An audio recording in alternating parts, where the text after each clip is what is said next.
पिताजी जल्दी चलिए, वरना मैं आज स्कूल में देरी से पहुंचूंगा। मेरी टीचर बहुत गुस्सा करती है।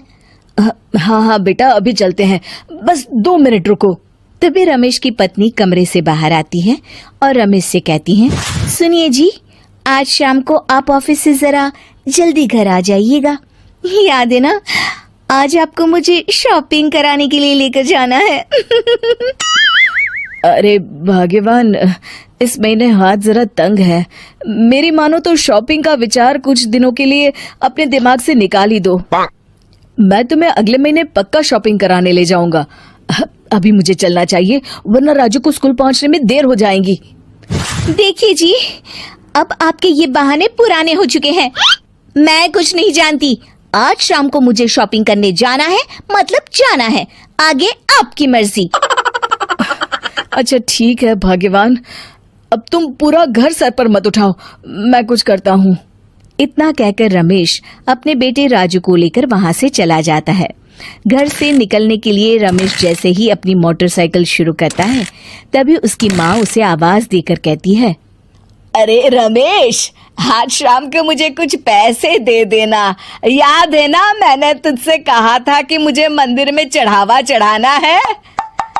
अरे माँ, मेरी तनख्वाह आने में अभी 10 दिन बचे हैं। अभी मेरे पास बिल्कुल पैसे नहीं है। हाँ, मेरी तनख्वाह मिलते ही मैं तुम्हें पैसे दे दूंगा। रमेश की माँ चिढ़कर कहती हैं, अरे तेरा दिमाग तो खराब नहीं हो गया? मैंने तेरे भरोसे मंदिर के पुजारी जी से वादा कर दिया है और तू कह रहा है कि पैसे नहीं है। अब मैं पुजारी जी को क्या जवाब दूंगी? तुझे तो मेरी इज्जत की भी कुछ परवाह नहीं है। अच्छा ठीक है माँ, अब तुम गुस्सा मत करो, मैं शाम तक कुछ इंतजाम करता हूँ। इतना कहकर रमेश वहाँ से चला जाता है। फिर दोपहर को जब रमेश अपने दफ्तर में बैठा होता है, तब उसे अपनी पत्नी और माँ की बातें याद आती हैं। रमेश अपने दफ्तर के एक साथी मोहन से कुछ रुपए उधार मांगता है। अरे भाई मोहन, मेरा एक छोटा सा काम कर दो, मुझे कुछ रुपयों की सख्त जरूरत है। मुझे कुछ दिनों के लिए क्या तुम रुपए उधार दे सकते हो? अरे रमेश भाई, मैं तुम्हें पैसे उधार तो दे सकता हूँ, लेकिन मुझे वक्त पर पैसे लौटा देना। वैसे भी मेरा मानना है कि दोस्ती यारी में कभी पैसों का व्यवहार नहीं करना चाहिए। ये कहावत तो तुमने सुनी ही होगी कि उधार प्रेम की कैंची है। मैं नहीं चाहता कि पैसों को लेकर हमारा रिश्ता खराब हो। अरे मोहन, तुम बिल्कुल चिंता मत करो, मैं तुम्हारे पैसे वक्त पर लौटा दूंगा। फिर मोहन रमेश को पैसे दे देता है। शाम को घर आकर रमेश कुछ पैसे अपनी माँ को देता है और साथ ही अपनी पत्नी को भी शॉपिंग कराने बाजार लेकर जाता है। रमेश की पत्नी और उसकी माँ का स्वभाव जरूरत से ज्यादा खर्चीला होने के कारण दोनों हमेशा बेवजह पैसे खर्च करती हैं। फिर एक दिन, सुनिए जी, अगले हफ्ते हमने छुट्टियों में कहीं बाहर जाने का प्लान बनाया था। आपने पैसों का इंतजाम कर लिया ना? अरे अभी कहाँ, अभी तो मेरे पास बिल्कुल पैसे नहीं है। हम कभी और चले जाएंगे। देखिए जी, मैंने सभी सहेलियों से कह दिया है कि मैं बाहर घूमने जा रही हूँ। अगर मैं नहीं गई तो सब मुझ पर हंसेंगी। आप कहीं से भी पैसों का इंतजाम कीजिए जी। इतना कहकर रमेश की पत्नी वहाँ से चली जाती है।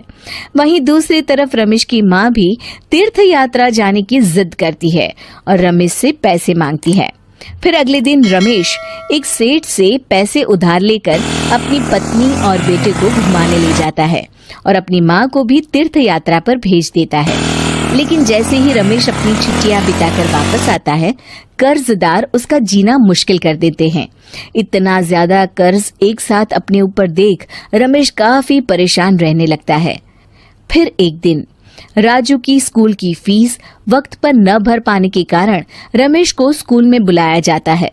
स्कूल के प्रिंसिपल साहब रमेश को सख्त हिदायत देते हैं कि अगर वक्त पर स्कूल की फीस नहीं भरी गई तो उनके बेटे का नाम स्कूल से काट दिया जाएगा। अपने बेटे की स्कूल की फीस भरने के लिए रमेश अपने दोस्त गिरधारी से कुछ पैसे उधार ले लेता है और स्कूल की फीस भर देता है। रमेश की माँ और उसकी पत्नी खर्चे और घर की जिम्मेदारी संभालते संभालते धीरे धीरे रमेश पूरी तरह कर्ज में डूब जाता है। और तभी एक दिन दफ्तर में काम करते समय रमेश की तबीयत अचानक बिगड़ जाती है। और वो बेहोश होकर गिर पड़ता है। उसे जल्दी से पास के एक अस्पताल में भर्ती कराया जाता है। रमेश के घर वालों को ये बात पता चल जाती है तो वे सभी अस्पताल पहुंचते हैं। अस्पताल के डॉक्टर साहब उन्हें बताते हैं, देखिए, देर रात तक जागने और जरूरत से ज्यादा काम करने की वजह से इन्हें चक्कर आ गया था। बेहतर यही होगा कि इन्हें कुछ दिनों के लिए पूरी तरह आराम करने दिया जाए। रमेश की हालत देखकर उसके बेटे राजू को बहुत गुस्सा आता है और वो अपनी दादी और माँ से कहता है, माँ, दादी, मैं इतना छोटा हूँ, फिर भी मैं इतना समझता हूँ कि पिताजी दिन रात दफ्तर में काम करके पैसे कमाते हैं। पिताजी अकेला पूरा घर संभालते हैं और आप दोनों अपने फिजूल के खर्चों के लिए उन पर दबाव डालते रहते हैं। आज पिताजी की हालत के जिम्मेदार तो आप दोनों हैं। राजू की समझदारी भरी बातें सुनकर रमेश की माँ और पत्नी को अपनी गलती का एहसास होता है और दोनों की आंखों में आंसू आ जाते हैं।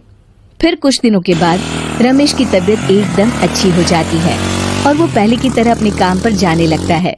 रमेश की माँ और पत्नी अब उसे किसी प्रकार की कोई तकलीफ नहीं देते और ना ही उससे किसी चीज की मांग करते हैं। फिर देखते ही देखते रमेश अपने कर्ज के सारे पैसे चुका देता है। उसकी जिंदगी पहले की तरह अच्छी हो जाती है और वो अपने परिवार के साथ खुशी खुशी रहने लगता है।